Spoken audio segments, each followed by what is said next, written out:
So, good evening, everyone. Good morning to those who are, away from us.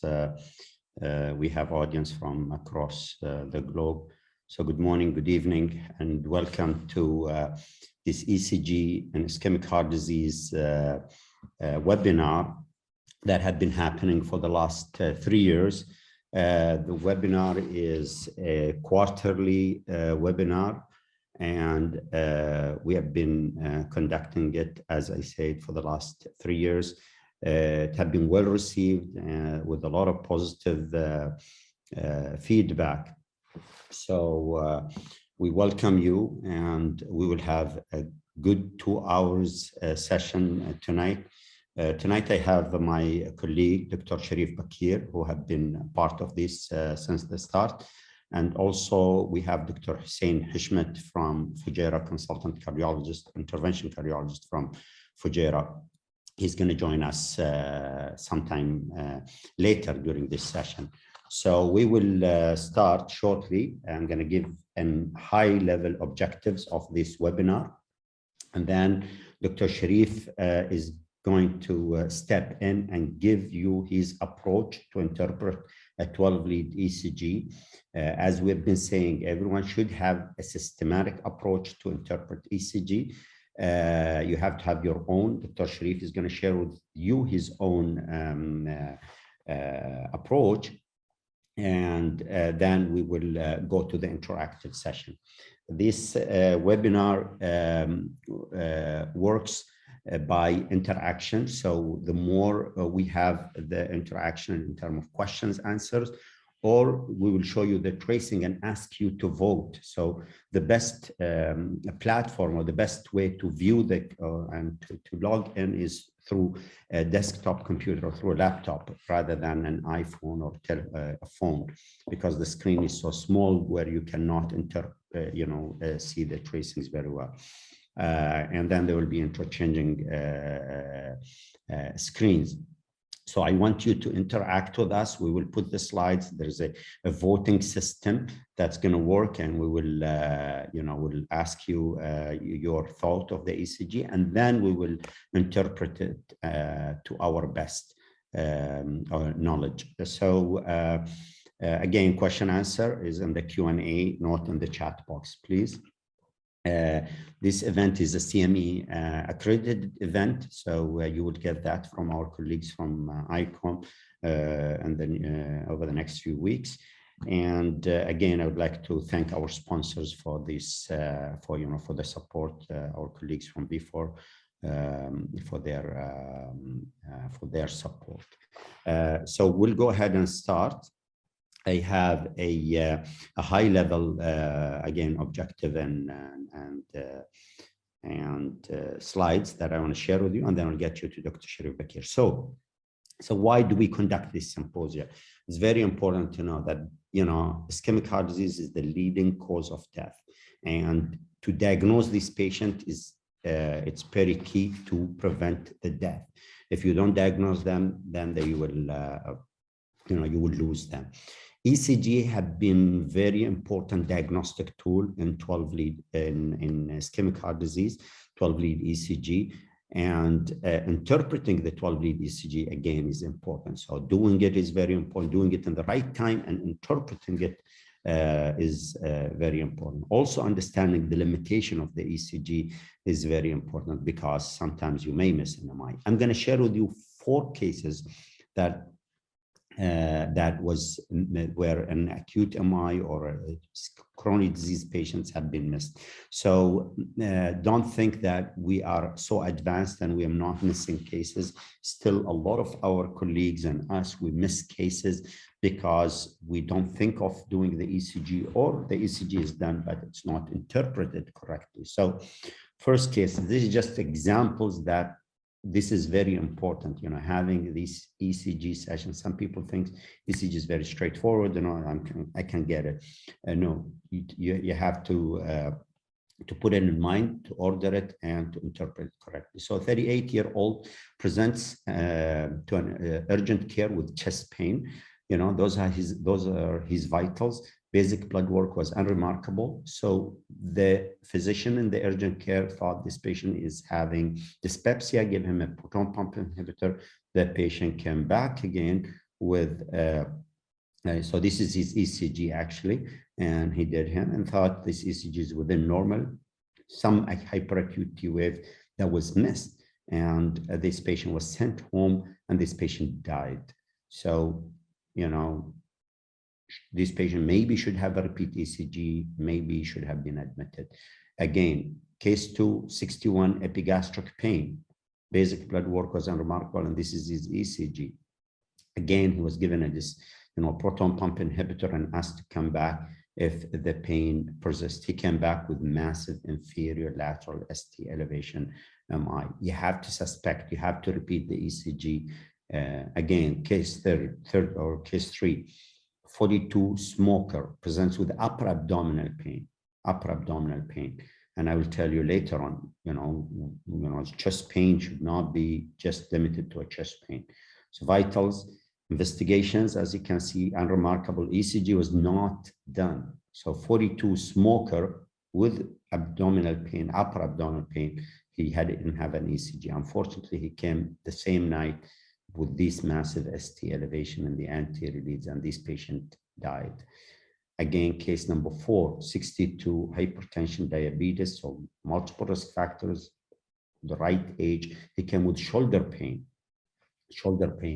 and he had an assessment. ECG was not done, and the patient was treated as an arthritis. He was given NSAIDs, and he came a week later. And what he had is an acute and myocardial infarction. Troponin was positive, and he had a cath, and he had a chronic disease. So the message again is still we can miss MIs, and our role in education is not to see here. Chest pain. This is from the American Heart Association recent guidelines.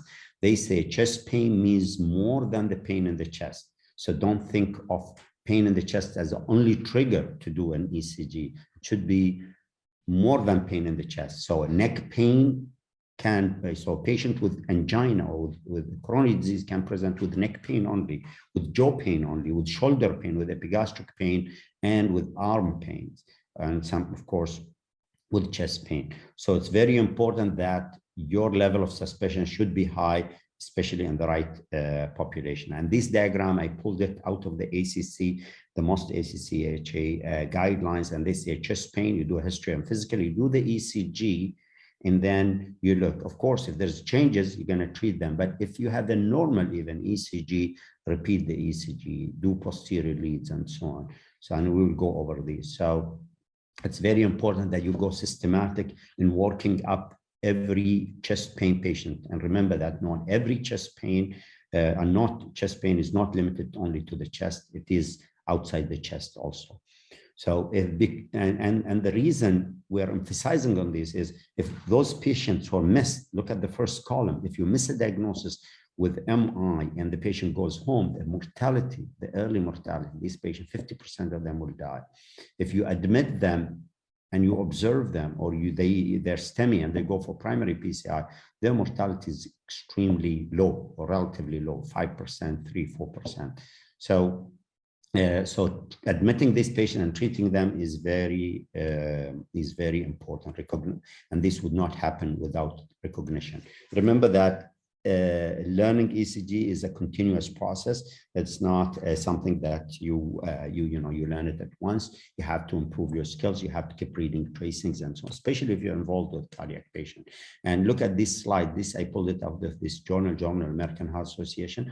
And what they looked at residents, fellows, and attendings, and still consultants can miss and can misinterpret ECGs, 12-lead ECG. So don't feel bad if you cannot. The key is you have to learn, and you should not miss cases. How to do that? You need practice reading, websites, books, and webinars like this one.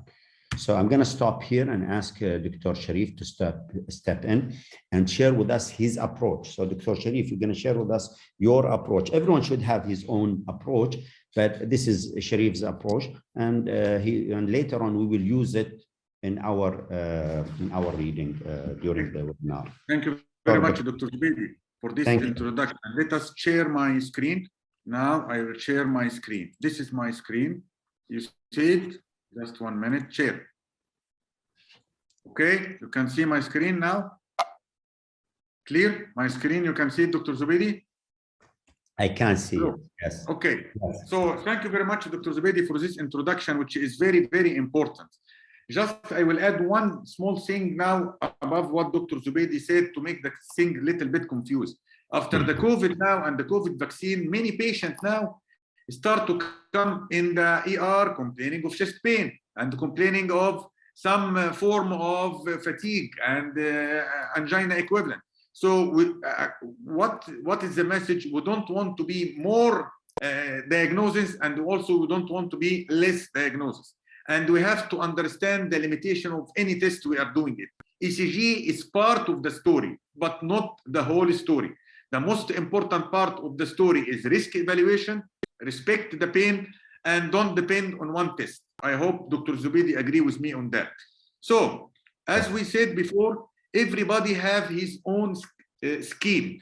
What do you mean by scheme? When you look to the ECG, I want you to be able to put scheme in your mind. Within few seconds or less than 1 or 2 minutes, your brain automatically will see and try to interpret the ECG. This is my scheme. You can put it whatever scheme you want, which will be that we have to know that why we need any test for any investigation. I want for the diagnosis, this is number 1, and for prognosis, this is number 2. But also I need it for follow-up. Why?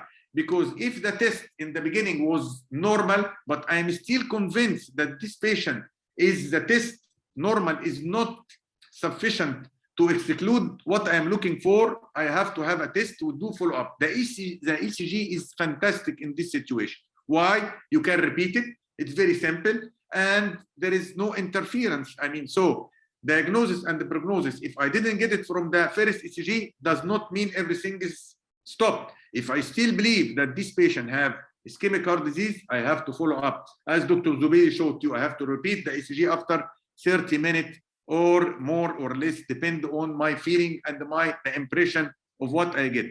The second important point, I want from the test to be high sensitive and also high specific.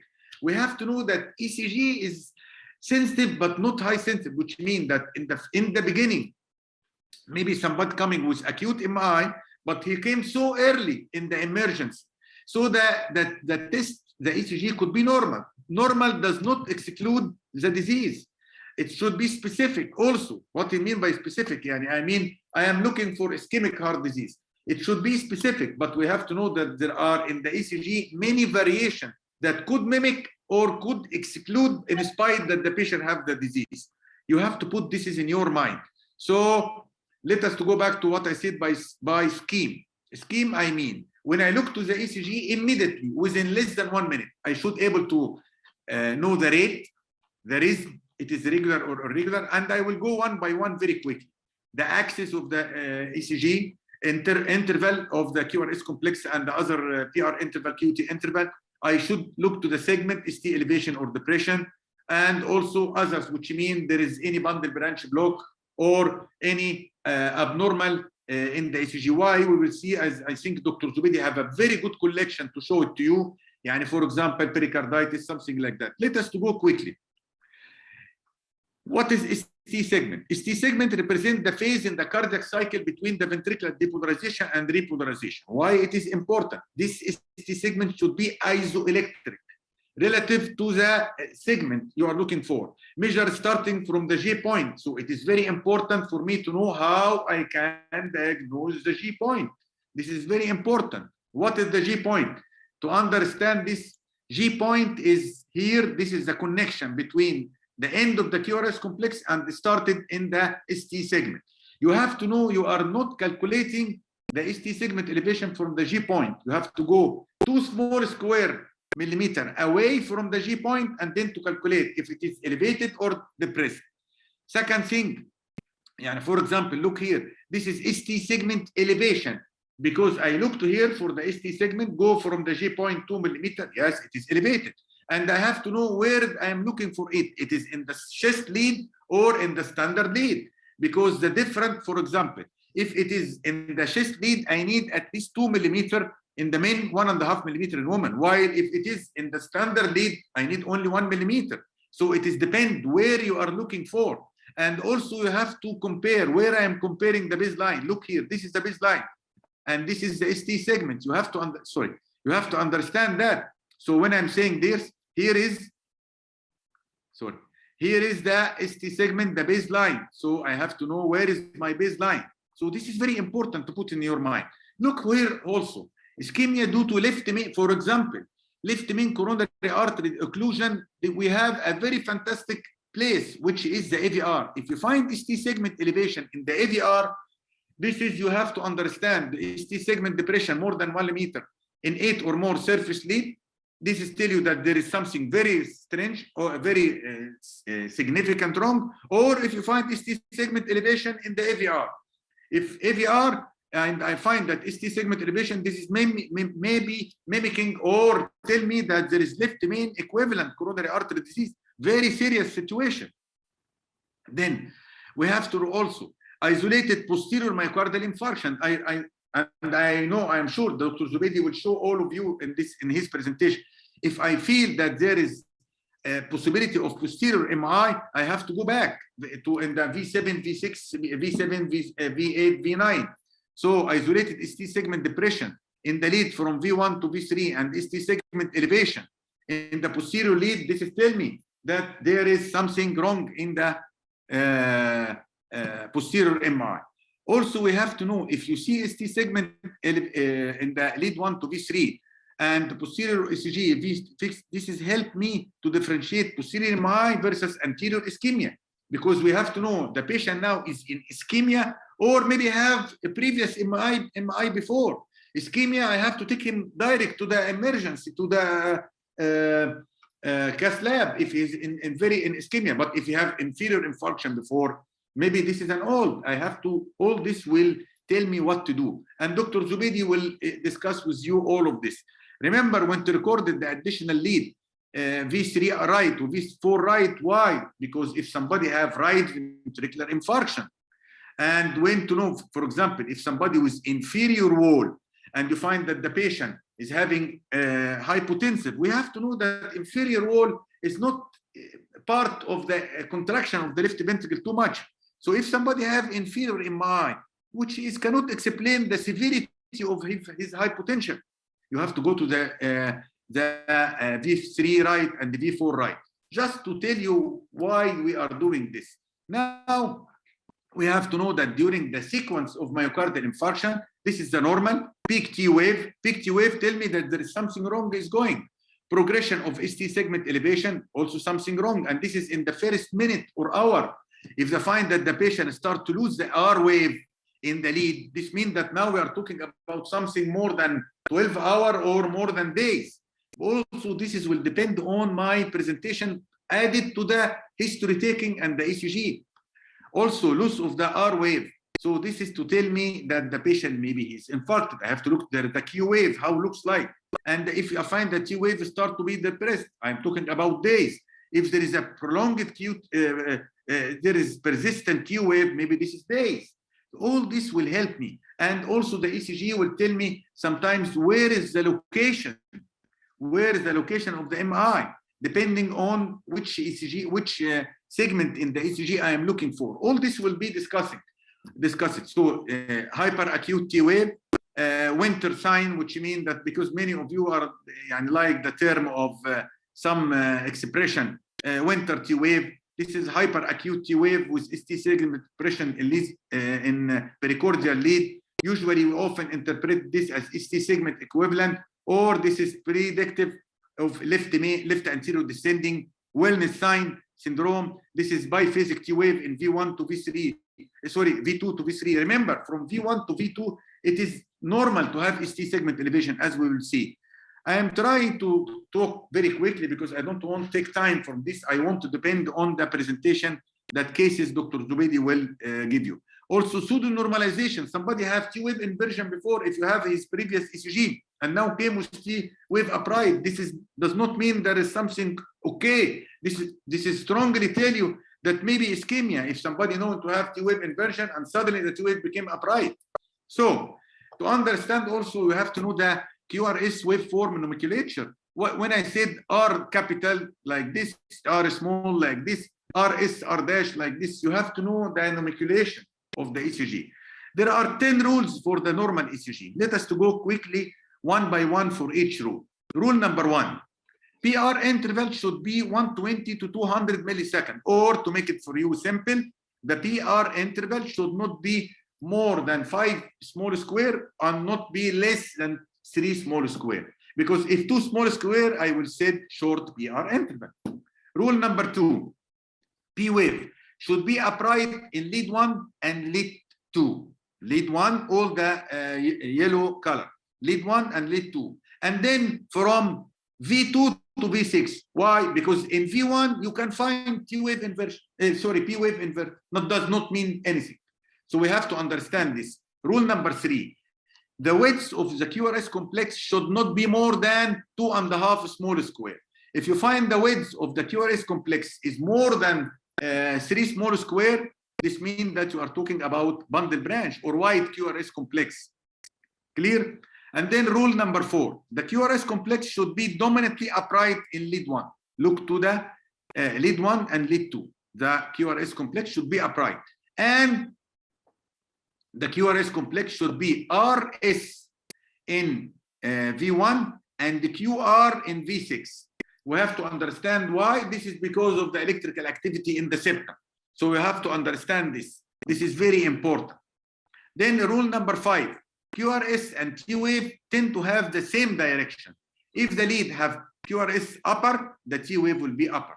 If it is down, like the AVR, the down is the ST, the deflection is mainly down, so we will have P inverted, T inverted. Rule number 6, all waves are negative in lead AVR. If you find it positive, this means there is something wrong. Rule number 7, you have to go that R wave in the precordial lead must go from V1 to at least V4, like this. Why? This is because if you look here, this is the V1, V2, V3. You are now in front of the right atrium, right ventricle, and then going to the left ventricle, and then the left atrium. So it should be like this, okay? At least till V4. So this is, if you find not like that, we say failure of progression of the R wave. We have to know why, because this is could be related to left ventricular hypertrophy or all the Q wave, or we have to understand this is abnormal. Rule number 7, as we said, that R wave in the precordial lead must go from V1 to V4, and this wave from V1 to V and disappear in V6. Rule number 8, ST segment should start isoelectric except in V1 and V2. This is very important, because if you find ST segment elevation, V1 and V2, you have to be very cautious if you go to decide to diagnose acute MI. This is called early repolarization. Could be in athletic people, could be in normal population, thin people. So be careful about that.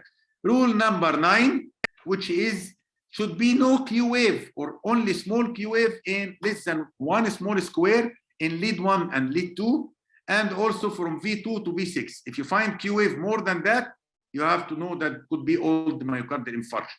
Last rule, rule number 10. T wave must be upright in V1 and lead 1 and lead 2, and from V2 to V6. So characteristic exchange of MI, ST segment elevation, ST segment depression in lead opposite to the infarcted lead, what we call the reciprocal exchange. Dr. Zubedi have a lot of ECG showing that. Pathological Q wave, reduced R wave, inverted T wave. And this is the time you can see occur first early ST elevation early, occur in the lead facing the infarction. Slight ST elevation may be normal in V1, V2, and then only diagnostic chain start to have myocardial infarction when now the ST segment start to drop and the Q wave start to be appear. Also, we have to differentiate between bundle branch block and MI. There is, we'll find through the Dr. Zubedi cases, and then after that, ST segment elevation, because if you have the patient with left bundle and ECG showing, and he's coming with chest pain, no previous ECG to compare, consider it as acute MI. So electronic criteria for the diagnosis of MI and left bundle branch block, there are lot of criteria. We'll discuss it with Dr. Zubeidi, and the right bundle the same. I have to stop now because I don't want to take the time, but just for the axis, you have to know that we have normal axis, left axis, right axis. We have very simple rule to diagnose. If you have V1, lead 1 upright and AVF upright, this is normal axis. Okay. If you have lead 1 looking down and AVF looking up, which means they are shaking hand, this is called right axis. If you have lead 1 upright and then lead AVF is looking down, this is left axis, but this could be normal left axis. You have to look to lead 2. If you find lead 2, the S wave is more than the R wave, this is pathological left axis. As we said, the anterior infarction will be V1 to V6, the inferior infarction lead 2, lead 3 AVF, and the lateral wall infarction lead 1 to AVL, and then from V4 to V6, and location of the infarction you have to decide. I think I will stop here now, Dr. Zubeidi. I will stop sharing. So stop sharing now, and now leave the panel for you. Now the floor is for you, Dr. Zubeidi. You hear me, Dr. Zubeidi? Yes, I can hear you. Thanks, Dr. Sharif. Thank you. I think that's the important thing is, again, I want to emphasize on is you have to go systematic. So when you're reading a 12-lead ECG tracing, you are you're a family medicine, you're a nurse, you're a cardiologist, still you can miss things if you don't go systematic. And I can tell you've been through this. So now we will go, when we do the 12 leads, we'll do a systematic read, and Dr. Sharif already had that. The other things I want to emphasize on is the interaction, and please participate in the voting. So agenda, those is just example of cases that we're going to show you. So we'll go direct to the cases. So the first case, so the first part of it is going to be cases. I'm going to show you, some slides and some clinical, and then the second part of the is going to be just directly tracing, so we can go over many ECGs as possible. So 64-year-old male, diabetic, smoker. So automatically, if you hear those, that's enough risk for you to to tell that this patient is at risk of having a coronary artery disease. So this patient comes in with a chest pain, sweating, and he presents to a non-PCI hospital. So he to get him to a PCI hospital, there's 30 minutes, and there is a reason behind that. So automatically, those risk factor profile and the chest pain mandates a 12-lead ECG. So anyone should order an ECG. There's no doubt here. There's no question that you need an ECG, and that's the ECG. So I'm going to guide you. So the ECG here, there's A, B, C, D. This is just for the interaction purpose, and then we will go and read the ECG together. So please read the tracing, and shortly you'll have a voting screen. You just hit which one you think is right. So in 5 seconds, our colleague from the control room, please put the voting screen so they can, so our audience and our colleagues, the listeners, can select. This should be a straightforward ECG, and maybe actually I should have put also another choice on top of this one. So screen, please put the voting screen. Yes. So please select. We'll give you 5 seconds, and then we'll show you the results. Okay, 5-10 seconds maximum, so everyone can participate. The control room can tell how many people already voted. We have close to 400 people online now, so we should expect a good participation. We need as many people as possible. Okay. Show us the results. So great. So 83% of the people got it right, which is inferior. And actually, I was thinking of adding also a posterior. So let's go. So that's great. And then we'll help the rest of those who didn't get it right to understand why is it choice B. So the answer is STEMI in the inferior leads or inferior ST elevation myocardial infarction. Dr. Sharif, can you walk us through the ECG as you based on your systematic approach, the rate, the rhythm? So, Dr. Zubedi, as we said, you have to go systematic, rate, rhythm, axis, interval. So if you go like this, I think this is why everybody are able to diagnose. Look to the inferior lead. So rate, rhythm, axis. Rate, can you tell me the rate, Dr. Zubedi? So the rate is about 100, 110 maybe. Looking at the lead 12, lead 2, which is the longest spacing at the bottom of the screen. So if you look at the interval, I think it's about 110. So the patient has a sinus tachycardia. And it is irregular. To me, it's regular. So regular, rate, rhythm, axis. The axis looks normal. It's more normal, maybe a leftish. Normal. Maybe as some we left said, side. lead 1 and the AVL, they are against each other, but lead 2, it is normal. Rate, rhythm, axis, interval. The interval, every interval looks normal. Yes. So PR interval, QRS interval, and QT interval. Okay. So everything normal. We have a rate, rhythm, axis, interval, segment. The ST segment elevated in the inferior lead. And another important point, it is depressed in the anterior lead 1 and AVL. And here also.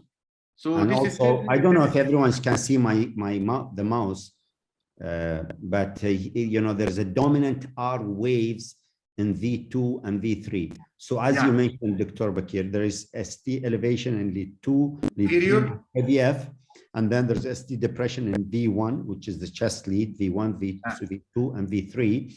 Associated with dominant R waves. So this says that this is inferior, and actually maybe there's a posterior involvement there. And another important, sorry Zubedi to interrupt you, tachycardia. Why somebody with inferior wall to have tachycardia? Usually the inferior wall have bradycardia. So this tell me that maybe now we are talking about more area of infarction, and this is the patient need to have the heart rate increase. So this is very serious. We have to be careful about that. You agree with me? Yes. So tachycardia usually is a bad prognostic sign. I mean, it means that the patient is under a lot of stress and is in acute MI or in other situation. But this case is sinus tachycardia, inferior ST elevation. Maybe there is a posterior component or posterior infarction there. And this patient should be taken or should have a reperfusion. Since we stated earlier that he is close to a primary PCI site, this patient should be transferred urgently for primary PCI. Excellent. So let's move to the next case. So actually there's I tried to put some teaching points associated with every tracing. So what are the criteria for ECG for ST elevation in the 12-lead ECG? And this is from the ACC guidelines. And what they say is ST elevation of more than 2 millimeter in V2, V3. So only chest leads, V2, V3, you need the 1.5 to 2 millimeter ST elevation. The rest of the leads, either the chest leads or the limb leads, you need only 1 millimeter, and that should be in 2 contagious leads. So any ST elevation more than 1 millimeter in the 12-lead ECG should be taken seriously, and you should start thinking about reperfusion therapy. Specifically primary PCI, and if you can't get access, then thrombolytic therapy. The second is, of course, left bundle branch block, and I will talk about that in the shortly. So this is the definition of ST elevation myocardial infarction. Case number 2, male, 56, known to have atrial fibrillation, diabetic, hypertensive, dyslipidemia. So enough risk factors, and comes with chest pain. So definitely you need a 12-lead ECG, correct? So that's his ECG. What do you think, Dr. Sharif? Sorry. So hold on before you go, and let us get the audience. Let's get to the statistics. Yes, let's get the voting first, and then we will walk through it. So put the control room, yes. And give people like 10, 15 seconds to try their best here.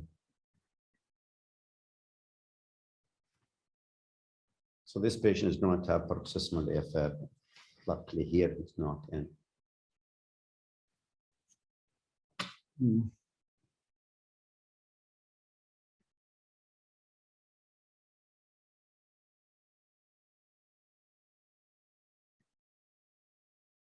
Okay. So we don't take a long time. Okay, splits. That's interesting. This is very, very important. Yeah, So we have, yeah, but actually it is, I would say both. It's not a real split here, because some people say left bundle, it indicates anterior STEMI, and the others called it left bundle as an ECG reading, I think. So I would consider both A, B are correct. If we say we're interpreting the ECG, then it is a left bundle branch block. If we're interpreting the clinical scenario, then it's suggested. Zubaidi, can I interrupt you? When we see the ECG in a patient situation of ER with chest pain, we are not interrupting ECG. We are interrupting the clinical situation. The clinical scenario, yeah. It doesn't matter. So I think most of the people probably understand what this patient is having. So let's go ahead and interpret the ECG and walk through for those who didn't get it. And what is the rate? So the rate again, I think it is tachycardia. I mean, I think, you know, look at the QRS complexes and the and how many large boxes and between. So get us the screen out, control room. Get us the screen out of the. Okay, so it's about sinus tachycardia. Maybe the rate is 110, 120. The rhythm is regular. Yeah, so P, and the P followed by QRS complex. Exactly. So rate is axis. What is the axis here? The axis is normal axis, positive and positive. So this is also another important point, because usually if the patient have left bundle branch block, which is old, usually will find left axis. Right. If you find left bundle branch block without left axis in a situation of chest pain with tachycardia, I think the possibility of my MI, this is very high risk possibility. Agree with me, Zubaidi? Yes, that's an interesting point. Now, can you tell us the axis, Sharif? That's just for our audience. Look to the axis here. In lead 1, it is upright. In AVF, it is upright. And in lead 2, all upright. So it is normal axis. Good. So you're looking, so Dr. Sharif is looking at lead 1, chest lead now. Sorry, limb leads. We're talking about limb lead 1 and lead AVF, and both are positive. So that's a normal axis. So, and then we looked at the intervals, or the next step, we looked at the intervals. So the PR interval is okay. The QRS is very wide, and the QT is normal. So QRS is very wide, and it's more than 120 milliseconds. So the definition for a left bundle or right bundle is the QRS more than 120 milliseconds. 120 milliseconds means more than 3 small squares. So on the 12-lead ECG, you can see the large squares and you can see the small squares. Because the small square is 0.4. 0.4 multiplied by 3, it will be 12. So if more than 12 milliseconds, you are talking about. Yeah, so 120 milliseconds is, yes, exactly. So so there's a wide QRS complex, and the pattern of left bundle branch block is you see the deep S waves in lead V1, V2, and then the tall R's with the notch in the Also, another important point, Zubaidi, in V1, look to the ST segment elevation is more than near 2 big square. Usually in left bundle it will be 1 big square, but not 2. So all this pointing to me that this is the diagnosis is most likely acute MI with left bundle, which is carrying a serious situation with tachycardia. Great.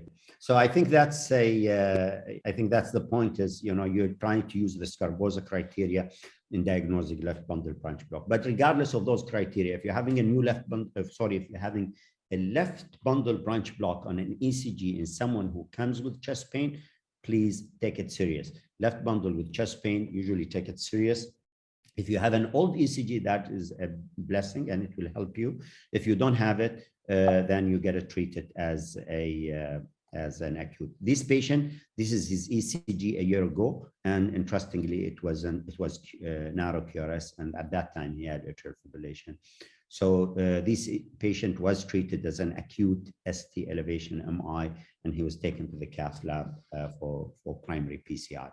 Now, a take-home message or learning point is STEMI, as we say, there's a ST elevation, but in some cases that you may get cases that are atypical presentation on the ECG, but they should be treated as STEMI. One of them is the left bundle branch block, and we talked about those criteria. Dr. Sharif already stated them, and they're not helpful most of the time, but if they are there, they help you. If they're not, still you need to treat the patient seriously. Patients who have a pacemaker, usually you have to take chest pain serious on those patients, because the ECG cannot help you in diagnosing STEMI, because the paced rhythm sometimes is difficult to interpret the ST segment. So chest pain in patient who has a paced rhythm or having a pacemaker, take it serious. Posterior, isolated posterior MI, we'll see some examples. This is should be treated as a ST elevation. And also patients who presents with left main coronary artery occlusion, and we have an example later on. So those patients, those scenarios should be taken seriously, because they may need to go urgently for a PCI or for primary PCI and treated almost like a STEMI. So those are, we call them the atypical ECG presentations, and this comes from this slides comes from the European Society of Cardiology guidelines. So case number 3. Can I add something quickly also? Tachycardia. If the patient came tachycardia man, maybe he's anxious, okay, but if somebody in the ER stay for half an hour, still tachycardic, we have to respect the tachycardia with any change in the ECG. Definitely. Again, I mean, if you look at those risk stratification scores for acute coronary syndrome, someone with ECG changes and sinus tachycardia, usually sinus tachycardia is a poor prognostic factor. So, and it's built on those scores. So yes, tachycardia should not be ignored, and you should find a cause for it. And of course, if someone comes with a chest pain and he's tachycardic and he has some ECG changes, then that's important to to figure out what's behind it. Case number 3, 44 male, hypertensive diabetic, comes with chest pain. So 44, we see on average, and all the registries across the board now in the region, in Abu Dhabi, I saw it in the Northern Emirates, the average, the mean age of presentation for chest pain for acute MI is in the 40s, 48, 49. So, Can I add one thing really quickly? Dr. Samir Jabbar in our hospital in SKMC, just for everybody to know, have done a study comparing the SKMC cases in 2013 compared to 450 hospitals in the United States, same setting. We are younger 10 to 15 years. So as Dr. Zubaidi said, our mean age is 50, their mean age 65. So don't say, oh, the patient is young. This is not true. Our cases and the Interheart study have shown the same.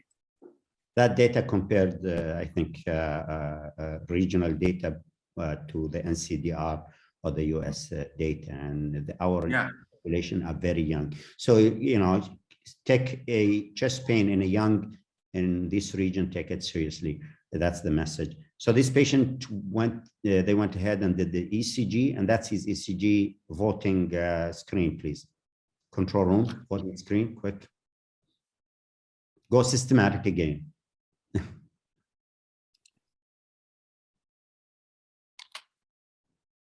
I see. Okay, go ahead. Sorry.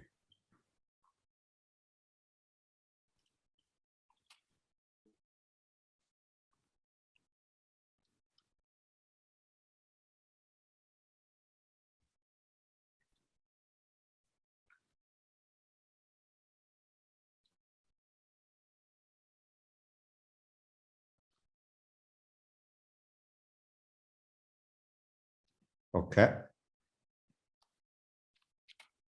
Results, please.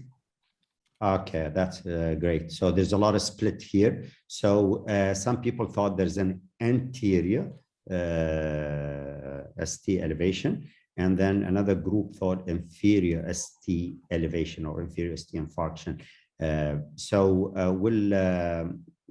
We'll go over this tracing, and then also 18% of the people thought of C, which is left ventricular hypertrophy. So we have a lot of diverse. ST depression, first thing, is not a good localization. ST elevation is good at localization. Okay, so when we say anterior, inferior, posterior, and this slide I'll show you so the localization, when you say anterior, ST elevation helps in localization. ST depression is not great at localization. So if you see ST depression in the inferior lead, doesn't mean it's inferior. It can be anterior. It can be anywhere else. But the ST elevation is the one you can localize the walls of the heart. So let's go systematic here again. Yeah. So let us start again. Rate. What is the rate? So the rate is about 80. So, you know, if I look at the large boxes. So again, I'm here, we're doing it quickly, but everyone should be familiar with how to do the rate, you know, how to calculate it. It's about 80 rate. It's regular. And the access, now we'll try to go faster. The access here is normal. Okay. Yes. And the If it looks like left, but if you look to lead 2, it is upright. So it is normal left axis, normal. Normal left. So lead 1, lead AVF is equivocal, and then lead 2 is a normal. So we'll call it a normal left axis. Yes, and then we'll look at the intervals. PR interval is okay, QRS is fine, QT is fine, and then we will look at the segments, and then here obviously the ST, there is ST depression in lead 2, sorry, lead 3 and AVF mainly, and then in lead 1 and AVL. Lead 1 and AVL there is ST segment elevation, yes. And V2 to V3, yeah, V2, V3, maybe V4, then lead 1 and lead AVL. This is tell you what. So there is an anterior and also a lateral. So anterior ST elevation MI, and with the reciprocal change in the inferior lead. With the reciprocal changes in the inferior leads. But again, just the confusion here is this is not inferior ST elevation. This is anterior. If you want to add lateral, of course, it's anterior lateral. So, but not inferior, because the ST depression is reciprocal here. And again, the message is ST depression is not a good localizer. Just Zubaidi, can I add one thing quickly? What is the meaning of reciprocal? Reciprocal is the window theory, which means if I have infarction in the anterolateral, so the myocardium is dead. So I am seeing what is behind the anterolateral, which is the inferior. So this is why I am seeing ST segment depression. This is the meaning of the reciprocal change. It will take 24 to 48 hours and then disappear. Agree, Zubaidi? Yes. So the question, so the localization, and for those who confused anterior inferior, that is the purpose of this tracing and purpose of this slide. So, you know, so inferior, so again, it's ST elevation. Okay, ST elevation in the inferior leads, it means right coronary artery, anterior apical, anterior septal, anterior lateral, as we saw in these patients, as anterior septal plus lateral wall. ST depression only in V1, V2 is an indicator of a posterior infarction or an you know an infarction, an occluded artery, which is sometimes the circumflex, or one of its territories. So localization is important. Why is it important? Why is localization important? The reason localization is important is it's prognostic. So patients who present with anterior MI are at high risk of cardiogenic shock, of deteriorating rapidly, of losing a lot of muscle. Those who present with inferior, usually they present with bradycardias, they can present with RV infarction. So you have to be familiar with the localization, because that can help you in diagnosing some of the complications of the infarctions. or of these MIs. Let's move to case number 4. 69 male diabetic smoker comes with chest pain. He walks into the emergency department with this ECG. Now it's getting more complex. So please vote.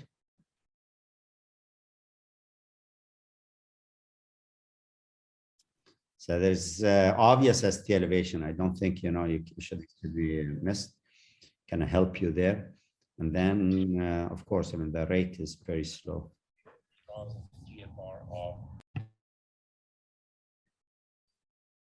I see a lot of interaction at the chat.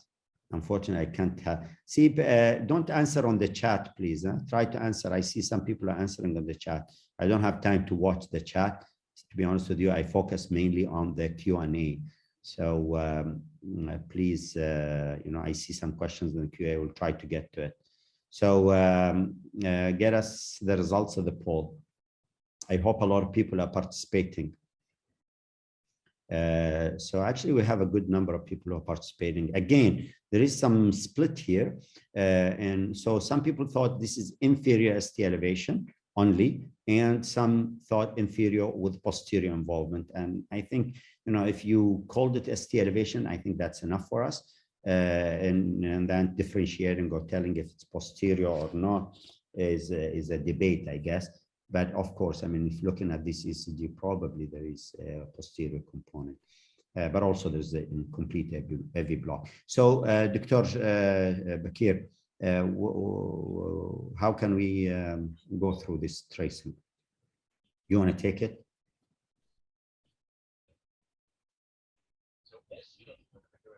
Dr. Sharif, maybe he's not there. So go ahead with it. So the rate. What is the rate here? So go ahead, take it. The rate is slow. What is the rate? The rate is very slow. Yeah. Or maybe 40 or so. So now I have slow rate.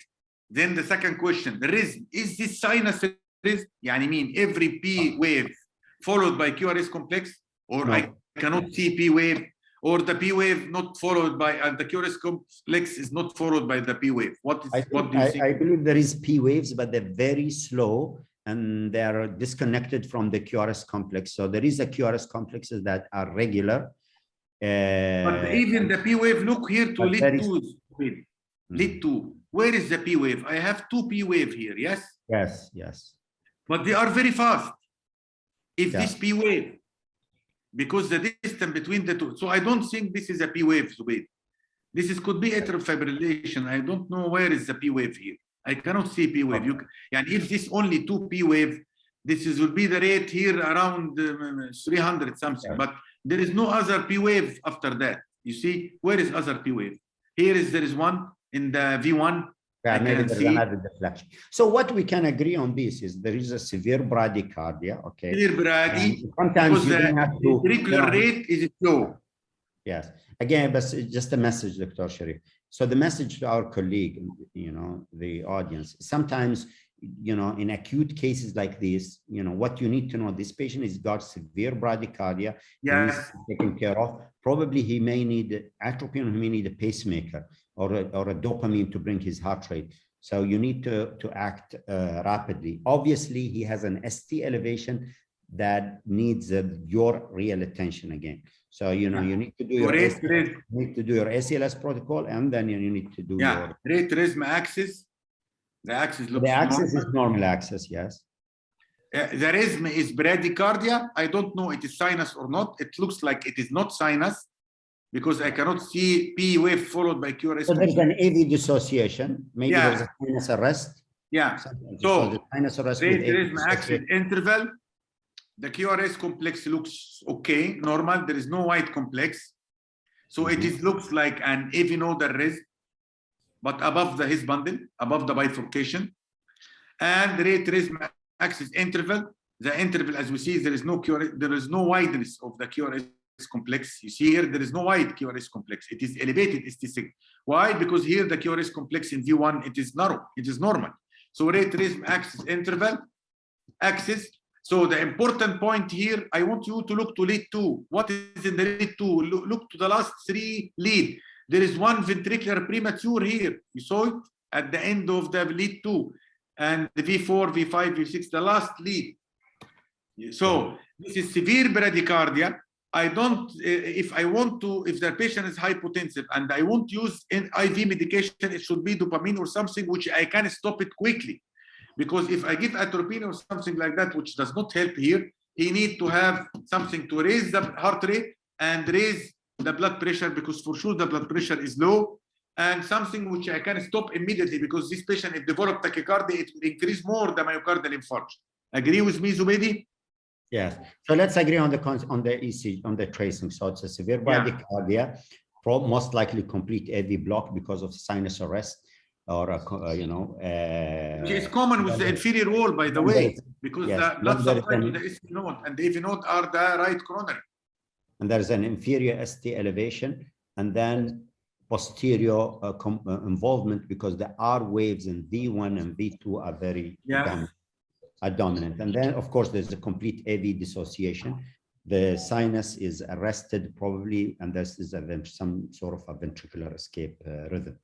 So the message here out of this is inferior STEMI complications. RV infarction is common. You see it, especially if the RCA is occluded proximally. 40% of inferior wall infarction, of inferior wall MIs will have an RV involvement. Bradycardia and AV block, like our patient, is also something common. So there's a high degree heart block defined as second or third degree is seen in about 20% of patients with acute inferior wall MI.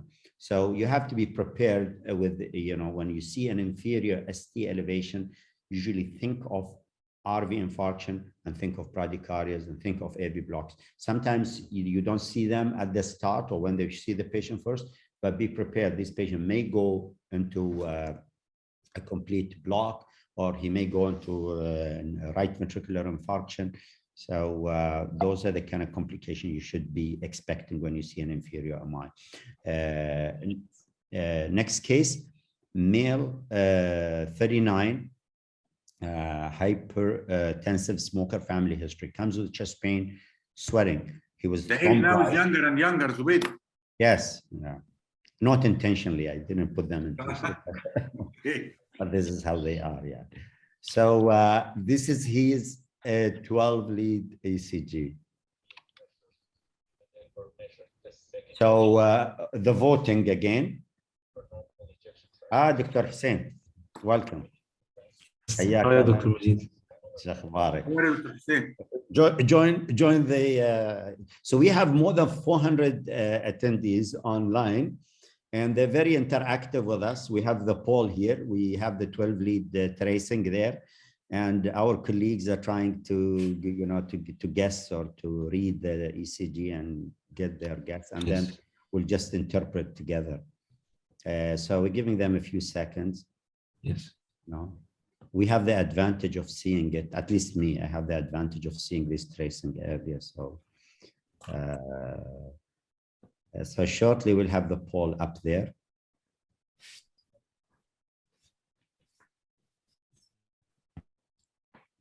So again, so we have sometimes we have split, and please, the questions are not meant to be 100%.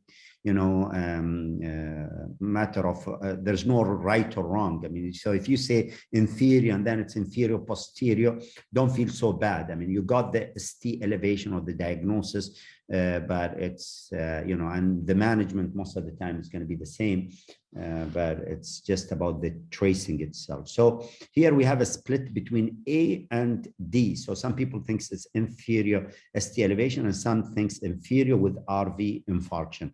And I think there is an RV infarction there, and people has to be, aware about how to diagnose an RV infarction. And this is the ECG here.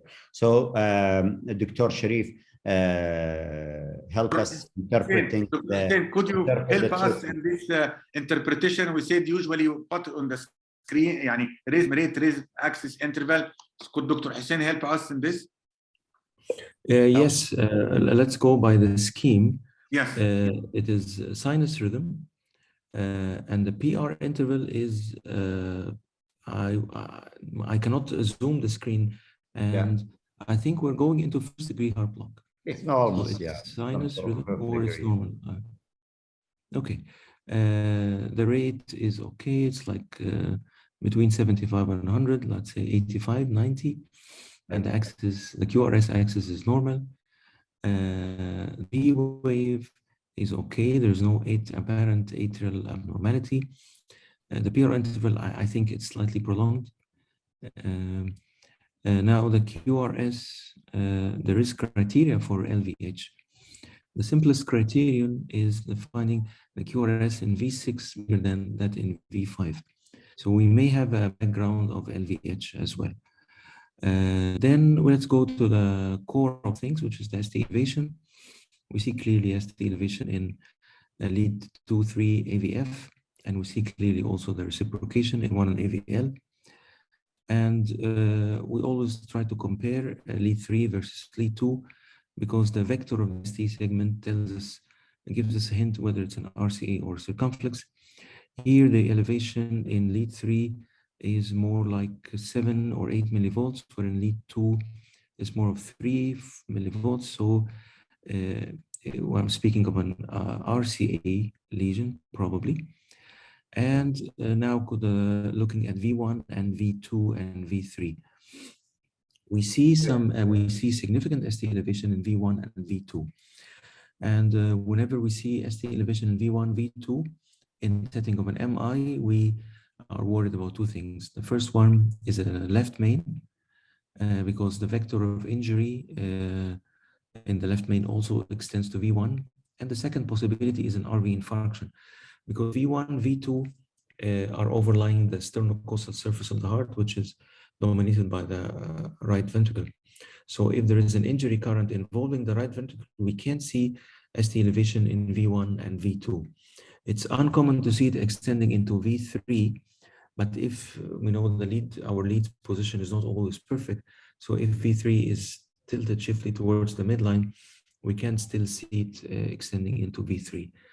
So I would go for inferior STEMI with RV infarction. Thank you, Dr. Hussein. So yeah, so bottom line is this is as I said, sinus rhythm, some first degree block, but definitely there is an inferior ST elevation, as we can see in lead 2, 3 AVF. And then there's V1, V2, there's ST elevation suggestive of right ventricular involvement. So this is the most attention should be given to the inferior ST elevation and the RV infarction.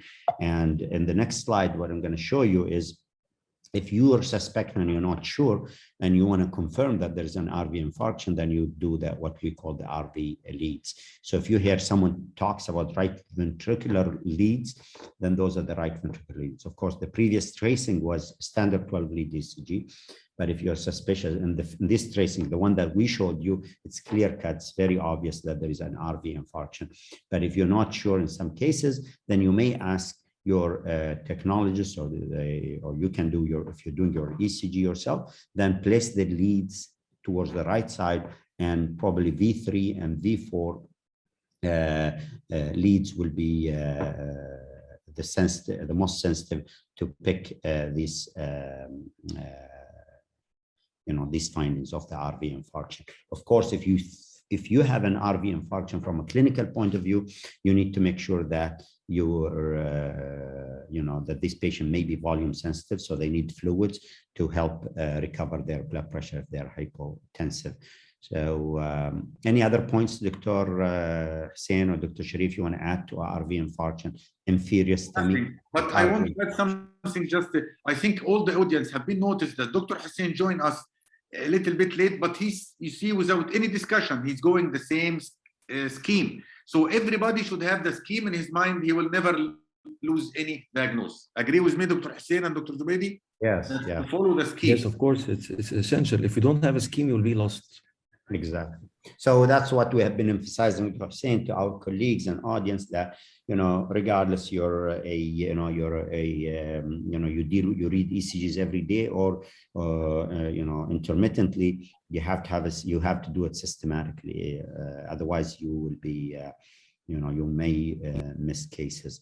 So let's go to the next case. 56 female hypertensive smoker with a family history of premature coronary disease. She presents with chest pain, and to an non-PCI hospital, and she got 4 hours to reach to the PCI hospital. That's her 12-lead ECG. What does it show? Voting. I know those colleagues who are looking or reading through the phone, I think they have a difficulty in going through the screens. The ideal setup is a computer, a laptop, or a desktop, you know, to do this.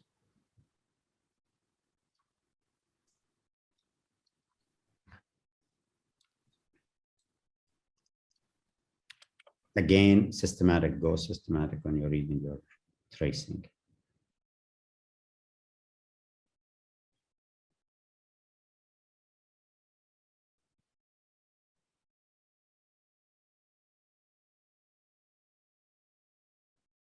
Okay. So most of the people got anterior and inferior ST elevation, and then the rest had inferior. Some thought it's inferior, some thought it is posterior. So let's go walk our colleagues through this tracing again. So let's go with Dr. Sharif. Again, let's go systematic, Dr. Sharif. Yeah, okay. So let us go to, again, rate rhythm axis. Rate is around 3 big square and small, and around 90 something. So it is still in the upper limit of normal, or tachycardia. Axis, lead 1, lead 2, rhythm, PR followed by QRS complex, so it is sinus rhythm. Axis, it looks like normal axis, lead 1 and the AVF. So rate rhythm axis interval, PR interval looks in the lower limit of normal. If you look to the PR in the lead 1 or lead 2, it is around 3 small square. So it is the lower limit of normal. And rate rhythm axis interval, also the QT interval, it looks normal. So PR segment. Where is the ST segment elevation? We'll find that it is in the inferior, lead 2, 3. Lead 2 slightly elevated. We said in the standard lead, we need 1 millimeter only. In the chest lead, we need 2 millimeter. So we have lead 2, 3 and AVF. What about the V1 to V2 and V3? Look to the peak C wave. It is very high. So we said that this is also an important sign. Agree with me, Zubaidi, Dr. Hussein? Yes. Yes, of course. And reciprocation, of course. Yeah. So now lead 2, 3 AVF, and then V1 to V till V4. The QT looks very high, peak T wave. So rate rhythm axis interval, segment, ST segment elevation, any other, which mean the QRS complex is not wide. So I think that we have, if you look to the lead 2, 3 AVF, this is the inferior, but also I have something very irritating in V1, V2, V3. Yes, so I think, but there is also deep Q wave from V1, V2, and V3. So what do you think, Dr. Hussein? Hello? Dr. Zubaidi Hussein with me? Yeah. So again, I mean, this is sinus rhythm, and the axis, as I say, is normal. There's ST elevation on the tracing involving the anterior leads, involving the inferior leads. So there's an hyperacute T. Yes, hyperacute T with ST elevation. So that's an anterior with inferior involvement, and usually we see this in wraparound LAD, where the LAD is very large and it goes over the anterior wall and then it goes down to the inferior wall. So when it's occluded proximally, a large area of the myocardium is involved, and that's the time we see anterior and inferior. Usually we don't see two walls like anterior and inferior at the same time. It's very rare, but you see it in those type of LADs where the LAD is very massive and it supplies anterior. Or dominant left system, which means the posterior descending coming from the left system. So that's I think that's the bottom line of this ECG. I like the message in the Q&A posted by Dr. Naeem, who is one of the lead of the emergency departments, and Dr. Naeem's message was, this, and I think it's relevant to this case. This patient presented to a non-PCI hospital. So And his messages, he says, let's emphasize the importance of transferring patients. So if you suspect an MI, you need to transfer that patient with ambulance. You can't give him. Especially also his heart rate is high. Yeah, but I mean, here I'm talking general. So his message is to remind people, to remind our audience that if you suspect an MI and you're not in a hospital, you're in a clinic or in a small hospital, you want to send him to a big hospital, you need to send him by ambulance. Don't let the patient drive. Don't let the patient go by a private car. You need to arrange an ambulance and send him quickly. Time is muscle. And you need to connect. So again, you need to connect the patient to a monitor,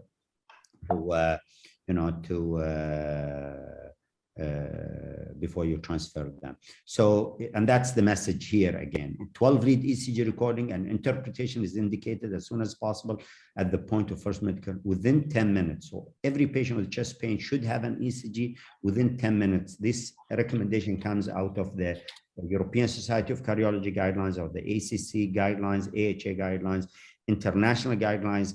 If someone comes to your hospital with chest symptoms, with any pain or any symptoms suggestive of ischemia, you need to monitor your time and ensure that all these patients, they get their ECG within 10 minutes. So that's number one. Number two, if you find an MI on the ECG, you need to connect your patient to a monitor. The patient should be on a monitor with defibrillator capacity because they have a chance of going into a VF or any type of arrhythmia, so you're ready to take care of them. And so those are class 1 recommendations. And then if they need a transfer, if you're not in a big hospital, you're a hospital where they can be taken care of, you need to transfer them by an ambulance. Very important message. Case number 7. Male 44, smoker, dyslipidemia, comes with chest pain. He had an angioplasty in the past.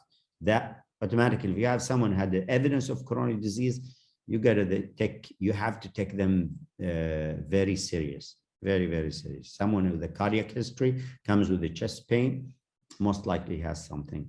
So you need to make sure that you are, you take care of it. So this is the 12 lead. We need the poll. So, yeah.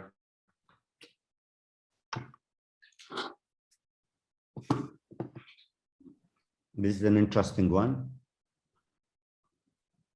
Don't be tricked. There's a message out of this. That's why we put it. To be honest, Zubaidi, all the ECG have a very fantastic message and a very intelligent message. Thank you.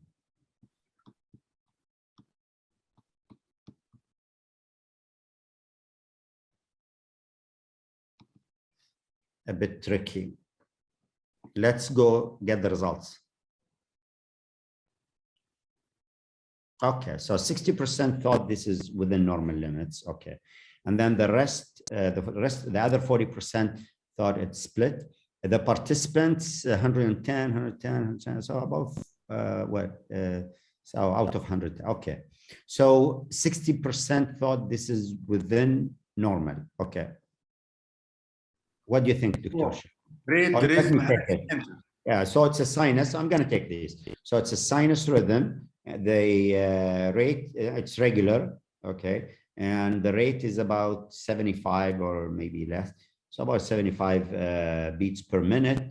The axis is normal axis because it's positive in lead 1 and lead AVF of the limb leads. And the intervals, the PR interval is normal, the QRS is narrow, the QT is okay, is normal. And then the ST segments, I can't see any evidence of ST segment elevation. Maybe some ST depression in V6, which is chest lead. No, but if you look to the J point, Zubaidi, it would be normal. It's normal, yeah. So this ECG, majority of people, they will call it within normal limits, and this is our what our poll suggested. So, can I add something, please, quickly, Zubaidi? In lead 3, sometimes you'll find this picture of Q wave or something, but lead 3, it is changeable with inspiration. If you repeat this ECG and let the patient to take deep inspiration, you'll find that lead 3 can change. So this is sometimes yeah, confused so to lead people. 3 on the limb bleeds sometimes is not very specific. So just make sure you don't depend on it alone. So you have to look at AVF, you have to look at lead 2. So that's the ECG. So the message is this patient, again, you know, he is someone who had a coronary angioplasty before. He has the risk factors and he comes with a chest pain. His ECG is normal. Would you send him home, Dr. Sharif? Of course not. This is very important. I told you, Dr. Zubeidi, all the time, give you tricky thing. Anybody, normal ECG does not mean anything. Okay. So normal ECG should not fool you. So that's what we had for this patient is he was kept 30 minutes later. This is his ECG. So here we don't have a poll. We'll just go ahead and interpret it. So his sinus, you know, the rate is still about 75 or so. He got some PVCs, so one single ectopic beat at the mid of the tracing.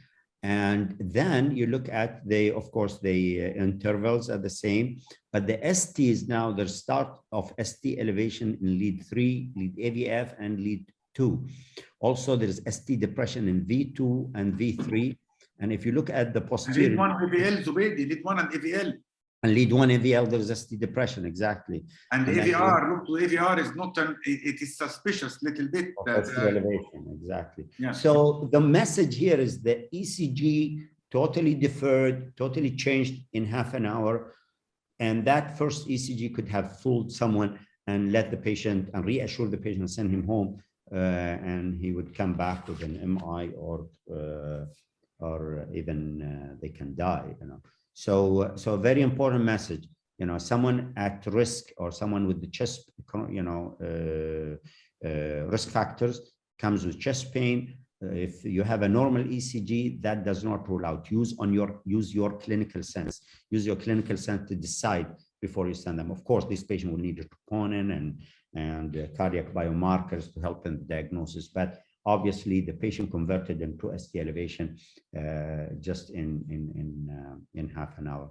So the message is. Do you have any comment for that, Dr. Hussein? Okay. So, Doctor, so the ECG abnormality. So this paragraph, I took it out of the American College of Cardiology guidelines, I think, on the European side. This is out of the guidelines. But what they say, so be careful. ECG abnormal, ST segment depressions or elevation or T-wave inversions increase the likelihood that the discomfort is due to angina. However, the lack of these findings should not rule out angina as a cause of the chest discomfort. The initial ECG has a sensitivity of only 20% to 60%, depending on the study you look at or the the research paper you're looking at. So the initial ECG sometimes is not sensitive to pick the diagnosis. So so just make sure you use your clinical sense and before you send the patient home. So that's the message out of this tracing is if you feel there is something, repeat the ECG.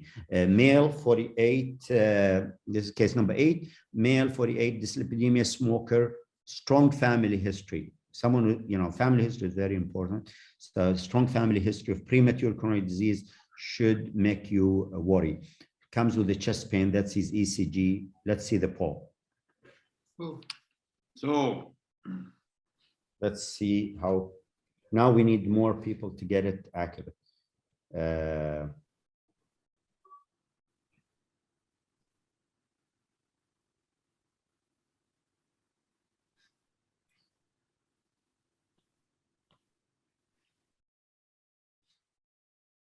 Dr. Sharif, you'll be reading this ECG.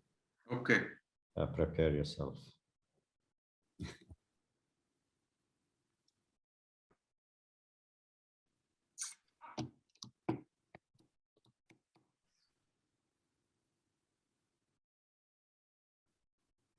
Show us the results.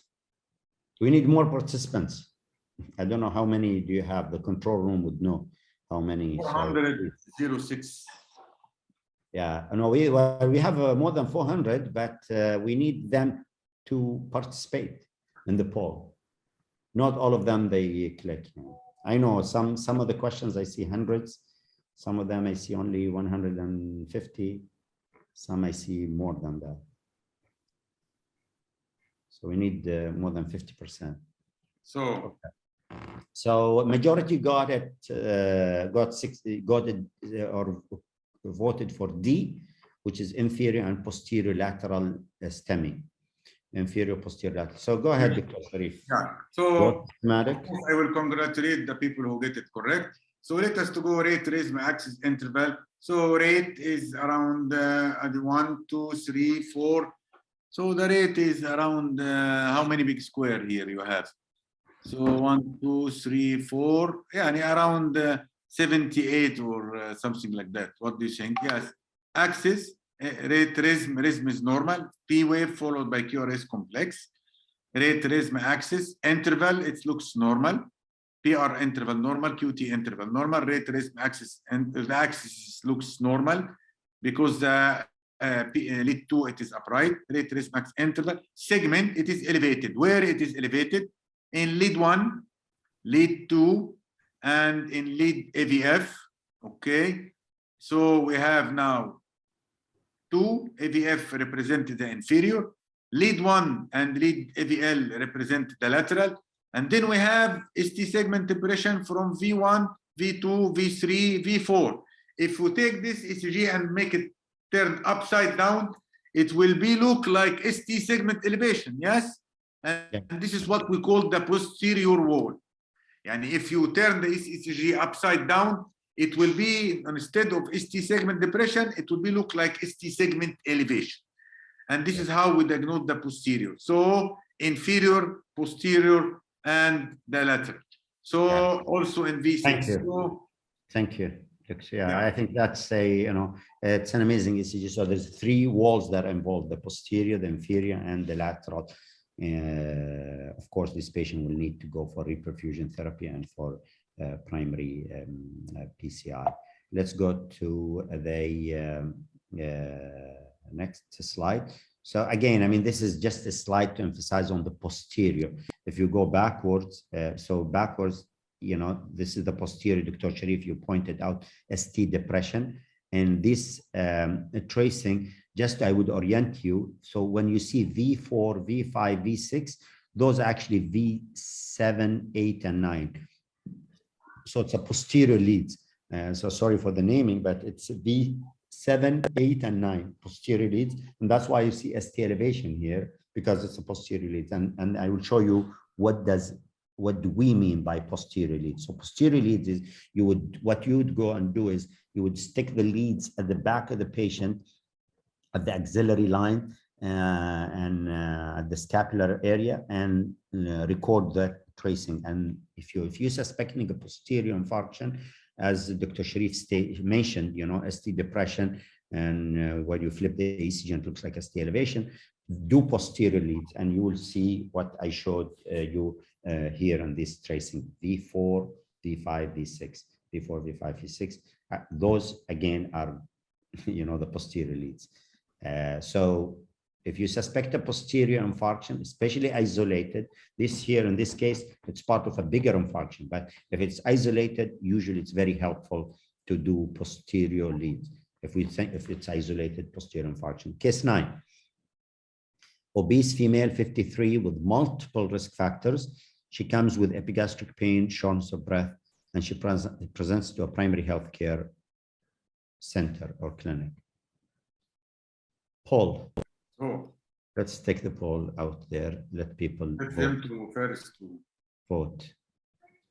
Try their best. And we have inferior, lateral, or a lateral or posterior or inferior system with AFib.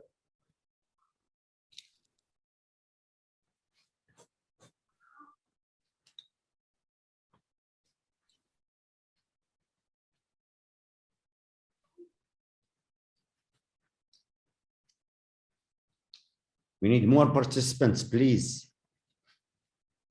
We have more than 400 online, so I need to see them participating.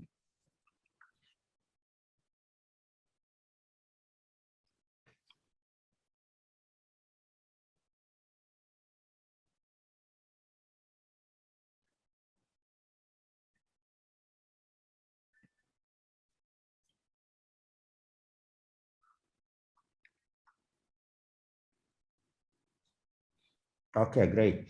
So the result, most of the people picked D, and they say it inferior STEMI with atrial fibrillation.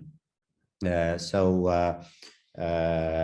so this case, if you look at again the rate and the rhythm, the rate is tachycardic. I mean, we need to calculate the rate here either by counting the number of QRS complex because it's irregular. The number of QRS complexes in this 12 lead on this 10-second recording, and then multiplied by 6, or that's the best or the most accurate of calculating the rate.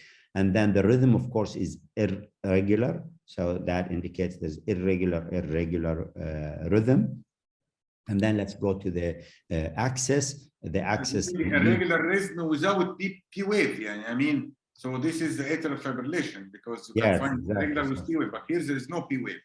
Yes, exactly. There's no P waves there. Thank you, Sharif. So then there is a normal, or in lead 1 and lead AVF, the QRS complex is upright, which is a normal, indicates a normal axis.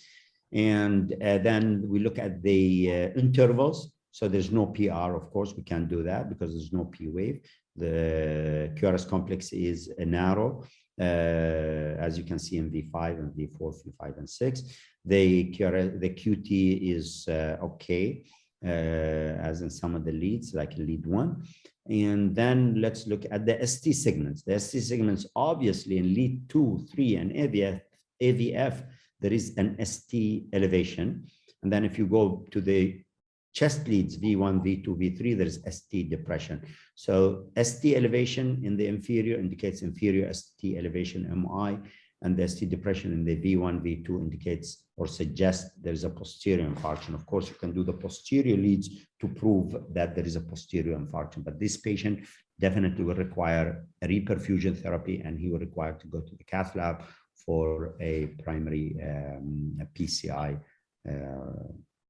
Any points, Dr. Sharif, you want to add to what? I think it is very clear now. I think the main of why the people, I find some of them vote for A, inferior ST segment elevation, but they missed the risk because they didn't look to the risk, and they missed the V1, V2, V3. Yes, and our focus is to help those colleagues who didn't get it, or to get it right, and to not to miss it in the future. And the other thing is to emphasize on the systematic reading. So again, MI or acute MIs, they can be complicated with arrhythmia. So if you have a patient who is having ST elevation MI, you need to put them on a monitor, as we showed you on the previous slide. You need to connect the monitor. Why? The reason is because they can go into arrhythmia. They can go into atrial fibrillation. They can have accelerated rhythms. They can have the brady's, tachys. They can have VTs, sustained VT or VF, up to, as you can see here in this paper published in Neurointervention a few years back. And arrhythmia is very common in acute MI patients. So those, you can't pick it sometimes if the patient is not on a monitor. So the patient should be hooked to a monitor once you suspect a myocardial infarction. So those are the type of arrhythms. So AFib is something that's common.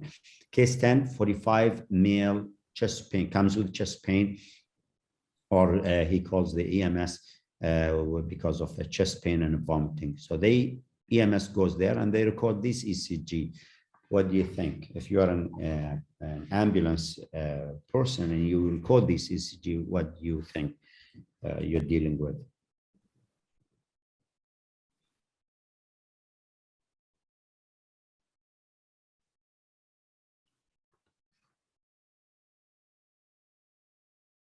Again, please help participate.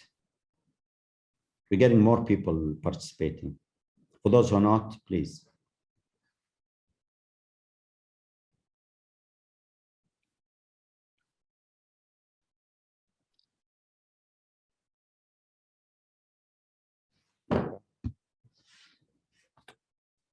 Okay, give us the results. We need to do another few tracings because the time is.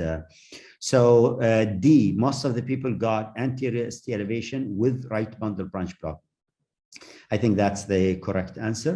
And the point here is to emphasize that with the right bundle branch block, still you can diagnose MI. You can diagnose myocardial infarction. And controversy to the left bundle. Yeah. So yes, exactly. So that's the point. Is with the left bundle sometimes it's difficult. So with left bundle you assume it's MI till proven otherwise. In right bundle you can diagnose. Of course, sometimes you may find a right bundle with a chest pain. Again, you have to take it serious. Repeat ECGs and cardiac enzymes and so on. So it's not just normal and send the patient home. That's not our message here. Systematic, let's go again, Dr. Sharif. Rate rhythm axis interval. So the rate is around, now we are talking about how many small and big square, 1, 2, 3, and small square. So we're around the 90s, okay, 95, 94, something like that. Res is regular sinus. I mean, there is a P wave followed by QRS complex. Axis looks normal. Okay, rate rhythm axis interval. So there is some ventricular prematures if you see in the first, I think this is artifact. This is not a premature. Because if you look to V1, lead 1, and there is some controversy in lead 2, but V1, there is no premature, all of them recorded at the same time. So this is artifact. So rate rhythm axis interval, and then we'll go to the segment. You'll find ST segment elevation in V1, but not so clear, but V2 and V3, as Dr. Zubaidi said. So this is very important to understand what is going on. And I think they get it right, most of them. Any comment to Dr. Hussein or Dr. Zubaidi? No, I think that's. Go ahead, Dr. Hussein, if you have anything. Yes, adding to that, Dr. Sharif, whenever we see, whenever we see a conduction defect with a myocardial infarction, then we feel uncomfortable because it means that there is a proximal LAD lesion. So that's the first thing. The second thing, which worries me in this ECG, is that we are seeing ST depression in the inferior leads. And whenever we see elevation, anterior infarction with a conduction defect, it means proximal LAD. And when we see also depression, not elevation in the inferior leads, this confirms our concern that this is a proximal LAD. So this patient needs to be treated very aggressively and as soon as possible, of course. Thank you, Dr. Hussein. Thank you. So we'll, we got another 10 minutes, so I'll try to do a few tracing also. So, again, the ECG criteria, the message ECG criteria for right bundle branch block includes the following. So it's more than 120 milliseconds in terms of duration. And then you see this RSR pattern. So you have to be familiar with how right bundle branch block looks like, and then what is abnormal when there is an ST segment or there's a deviation.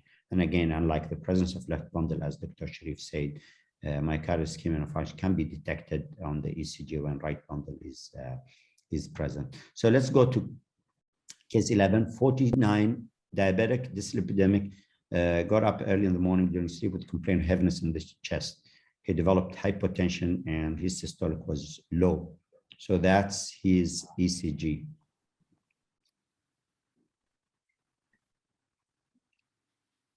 It's very subtle changes. Very subtle changes. So remember the clinical history. You remember your clinical sense is more important than any diagnostic. You need the diagnostic tests, but use your clinical sense all the time. And believe yourself, believe in the patient.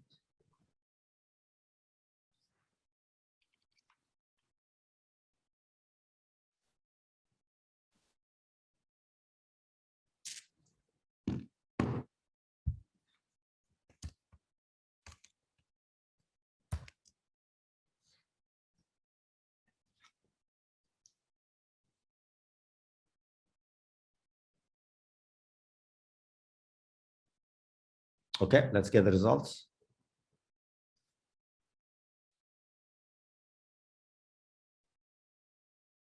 So, so there's a split here. Some people got the inferior and some called it normal. So there's a split in term of answers. And this case, of course, retrospect, this patient has an inferior ST elevation myocardial infarction. Of course, it doesn't meet the criteria, but the message, I have a message out of this ECG, but we will read the ECG first, and then we will discuss this message. So rate rhythm axis interval, as we said, rate is around 75 or something like that. Yep. Rhythm is regular sinus rhythm. Interval looks normal, PR interval, QT interval normal. ST segment, it looks elevated in the lead 3 and AVF. Lead 2, it is slightly, but don't forget that we said in standard lead, we need only 1 millimeter ST elevation. So this is very important. This is not compared to the ST segment elevation in the chest lead, you need 2 millimeter in male and 1.5 in female. So so this ECG again, I mean, it is a quiet ECG. It's not something, you see a lot of changes, but the message here is, ST elevation in the inferior leads sometimes can be very subtle, and it can be missed. And we saw a lot of missed MIs, inferior, especially MIs that are missed. This patient clearly, I mean, he woke up from sleep, so someone wakes up with chest pain and he vomits, and then you find him hypotensive. This is something serious. So you got to look at the ECG carefully and make sure that, you're not missing something here or there. And so this ECG, the question is, if it's a thrombolysis, would you thrombolyze or not? But obviously, in this case, if I have a cath lab, I would take him to the cath lab based on the clinical scenario and those subtle, I would call them subtle ST elevation, because we can argue, do they meet the 1 millimeter criteria or not? Dr. Hussein. Yes, the old guys like me would recall a famous ECG book by someone who's called Leo Shamroth. And this was the first ECG that he placed in the book. He was describing a lady who came with a similar ECG, and she was dismissed from the emergency. I see half of the voters here would say this is normal. And then the patient came post-cardiac arrest. So what's the key to understand the problem here? The key is AVL. If we can magnify AVL with a magnifying lens, we'll see that we have some sagging ST depression, which is not significant, but we see also T-wave inversion. And T-wave inversion in AVL is always a notorious sign.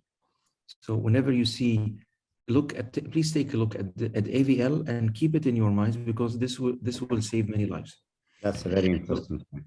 Yes. So my subtle change in AVL. Keep it in mind, and add to that this again sub-threshold ST segment change in the inferior lead. When I combine these, especially AVL, when I see AVL, I feel very uncomfortable, and I would definitely admit the patient and take him to the cath lab. So AVL is the key. Exactly. So that's the message is, if you have a clinical scenario that you think it's there's something to worry about, make sure you carefully look at the tracing and try to interpret every single lead carefully. They will get another tracing. So this is a 54-year-old male with chest pain. So again, we have the vote. Actually, this would be the last one because we're getting close to the time. So vote.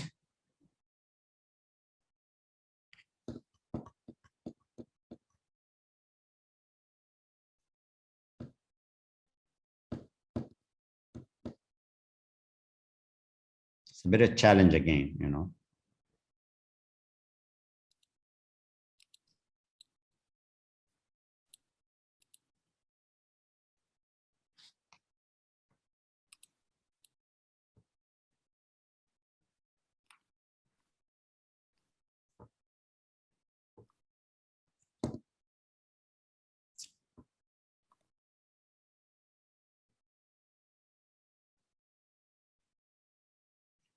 Okay, show us the results.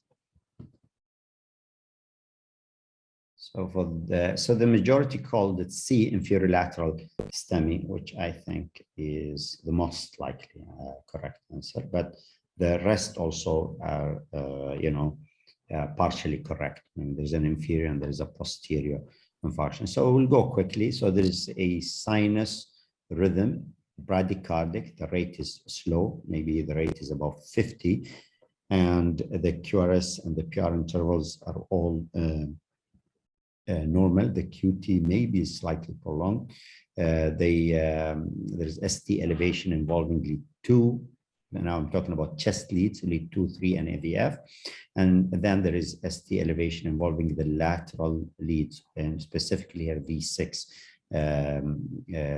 So there is an inferior lateral ST elevation. Of course, this is already a bradycardia.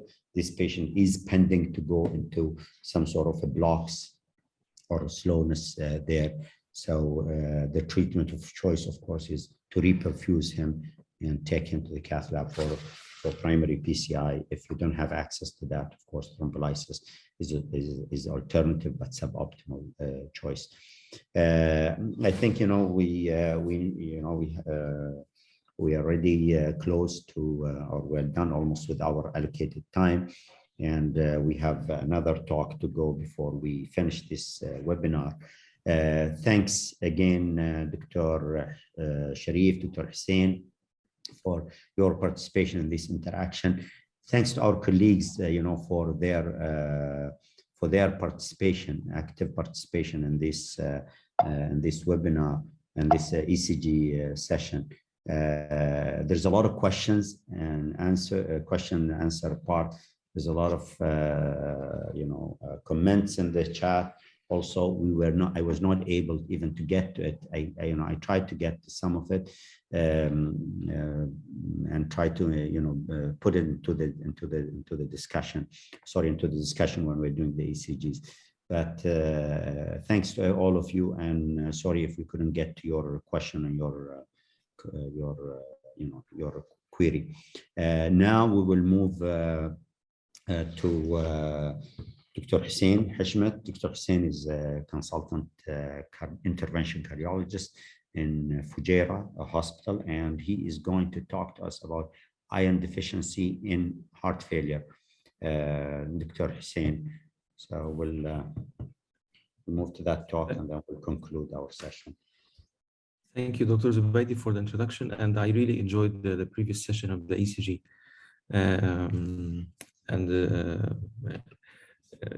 I mean, these are things that can change the practice and can save lives. So in the coming 20-30 minutes, I'll be discussing a bit different topic, which is heart failure and iron deficiency in heart failure. And you all know that heart failure is a very prevalent condition, more than 60 million worldwide. And heart failure is likely to affect roughly between 1% and 2% of the population. This is a big proportion. The majority would have a reduced ejection fraction. Roughly 1/3 would have a preserved ejection fraction. It's the leading cause of hospitalization. The mortality is worse than many of the cancers that we know. And today we'll be talking about iron deficiency and anemia in heart failure. And I will go through these sequence. Are we talking about iron or anemia? What's ferritin? What's transferrin? What's the prevalence of iron deficiency and anemia in heart failure? What's the impact of this deficiency on heart failure outcomes? What are the available therapies, and what is the impact of these available therapies on the heart failure endpoints? And based on that, what do the guidelines recommend in this very particular situation, iron deficiency and anemia in heart failure? So first, what are we talking about? Is it anemia or iron? Is it the hemoglobin or the serum iron level or the ferritin or the transferrin? So we need to go back slightly into the physiology, and compared to what I studied in medical school, now the physiology is much more advanced. This is what we know from the medical school, that iron is one of the most commonly available elements in our body. Our ability of our bodies to synthesize iron is limited. So we entirely depend on the GI absorption. Our ability to excrete iron is also limited. So the serum iron levels are regulated mostly in the GIT. And whenever we have excess iron, then our absorption is reduced. When we have reduced iron, then our absorption is utilized, is increased. And the most important function of iron is at the mitochondria, where it is essential in the oxidative processes, in the Krebs cycle, in the respiratory chain. And so it's the basics of aerobic metabolism. And we understand that when iron is deficient at the cellular level, then the oxidative processes are deficient. So what's iron deficiency? This is adopted from a definition from international opinion on chronic inflammatory conditions, and heart failure is one of these conditions. So iron deficiency, it's either when iron availability is insufficient to meet the body needs, and can be absolute or relative, and we'll talk about that.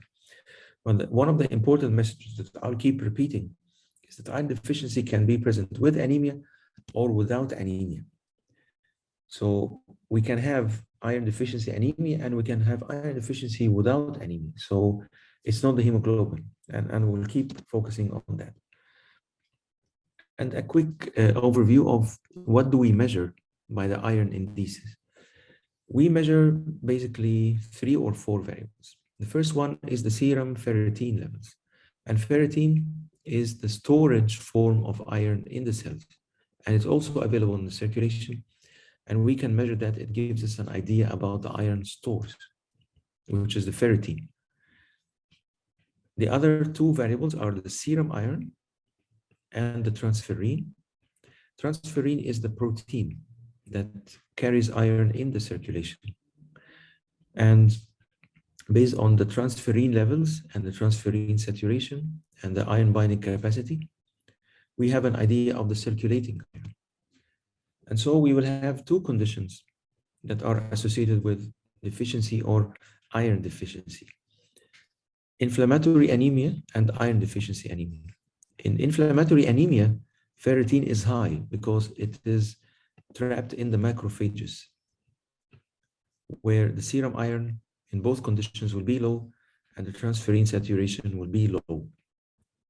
So we have an absolute iron deficiency where iron stores are deficient. And we diagnose that with serum ferritin less than 100. And we have relative iron deficiency where the iron stores are normal, but iron is taken by the reticuloendothelial system because of inflammatory conditions, and it still doesn't reach the target cells. We diagnose that by some elevation of the ferritin, but more importantly, transferrin saturation less than 20. So these are the 3 numbers that I need you to recall. Ferritin less than 100, that's absolute iron deficiency, or ferritin between 100 and 300 with a transferrin saturation less than 20. And which one happens in heart failure? Actually, both conditions are happening. And absolute iron deficiency is more common. We see absolute iron deficiency in heart failure because of GIT blood loss, because our patients are taking antiplatelets, anticoagulants, non-steroidal. The mucosal integrity is impaired in heart failure because of GI edema. So there's also malabsorption, which is accentuated by proton pump inhibitors. Patients with heart failure are malnourished. We see them cachectic. They lose appetite. So there's a strong tendency for absolute iron deficiency. But we also have relative iron deficiency because heart failure is an inflammatory condition. There is increase in cytokines, interleukins, tumor necrosis factor. Many molecular interactions result in relative iron deficiency, which is again ferritin 100 to 300 with transferrin saturation less than 20. So in heart failure, we have the absolute deficiency and the relative deficiency. But the problem here is with ferritin. As there is an inflammatory condition, ferritin levels tend to be high, whereas with absolute iron deficiency, ferritin levels tend to be low. So we tend to correct that by measuring the transferrin saturation and the serum iron. How prevalent heart failure, iron deficiency is in heart failure? In chronic heart failure, more than half of the patients have a form of iron deficiency. Whereas in acute heart failure, it's even more common. 80% of patients with acute heart failure will have iron deficiency. And it's seen even more with heart failure and preserved ejection fraction.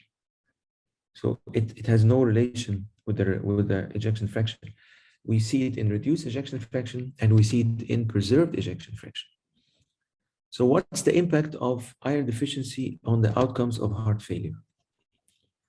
As we lose iron, either absolutely or relatively, we see that the peak oxygen consumption, which is an expression of the exercise capacity, tends to be reduced. And we know from both curves that anemia on its own is less correlating with the poor functional class than with iron deficiency. So if we have anemia and no iron deficiency, then the functional class is better than having iron deficiency with no anemia. That's why we'll see the guidelines, they recommend screening not just with hemoglobin, but again with the iron indices, with the ferritin and the transferrin saturation, because it's not the matter of anemia, it's the matter of iron deficiency. Of course, if there is anemia with iron deficiency, then things will be much worse. So again, having anemia alone with having no anemia, but with iron deficiency, it's worse, much worse than having iron deficiency with no anemia. And of course, having both combinations, having both together is the worst thing to have. And this has been reiterated in more than one study and more than one cohort. Having iron deficiency is more predictive than having anemia. And having both is, of course, worse. And these are the curves that where we got the cutoffs.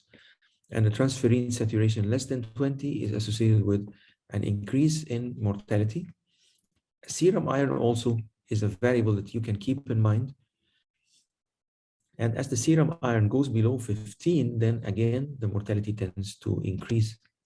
And in fact, there has been a recent study that's published just a few days ago that shows that serum iron may be more predictive and more associated with mortality than the other two variables, the ferritin and the transferrin. And the serum iron less than 10 is associated with the worst prognosis. So if we replace iron, so we know that iron deficiency is bad in heart failure, correlates with mortality and with poor functional outcome. If we replace the iron, can we improve the heart failure outcomes? And iron replacement has been a field of several studies, a dozen studies, early since 2003 up till 2020, and there are more studies to come. The latest study is the AFFIRM study recently published in November 2020. And there are also ongoing trials on heart failure with preserved ejection fraction, looking at the hospitalization and the mortality and the change in functional class. So I've chosen just a few of these trials to highlight what's the effect of iron replacement therapies on heart failure outcome. The first trial, the most important one, was in 2009. And it tested the most tested iron preparation, which is ferric carboxymaltose, in patients with heart failure and iron deficiency, randomized to ferric carboxymaltose or placebo. And this was a trial that focused on the functional class. And we see that with parenteral iron, all the functional class scores improved in the ferric carboxymaltose group versus placebo. So if the idea of iron replacement seems to work, at least to improve the functional class, why do we have to go through the hassle of injection? Why not oral replacement? But in fact, it failed.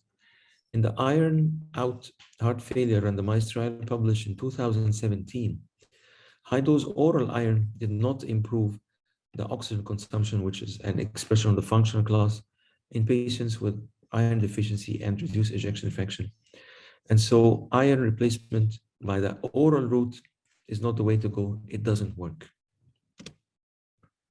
Again, going to ferric carboxymaltose, where we have the biggest evidence and the biggest efficacy.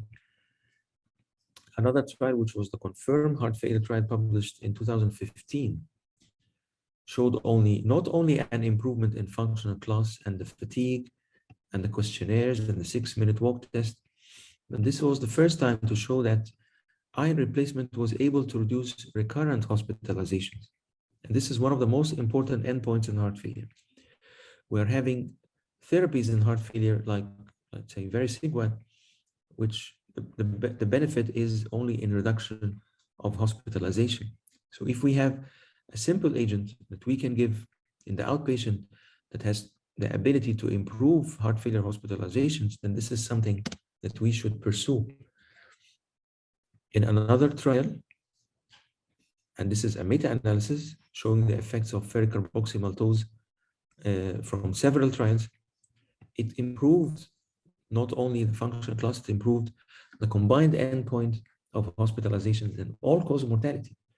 So believe it or not, you have a simple replacement, a single shot that you can give the patient, and it improves hospitalizations and mortality combined.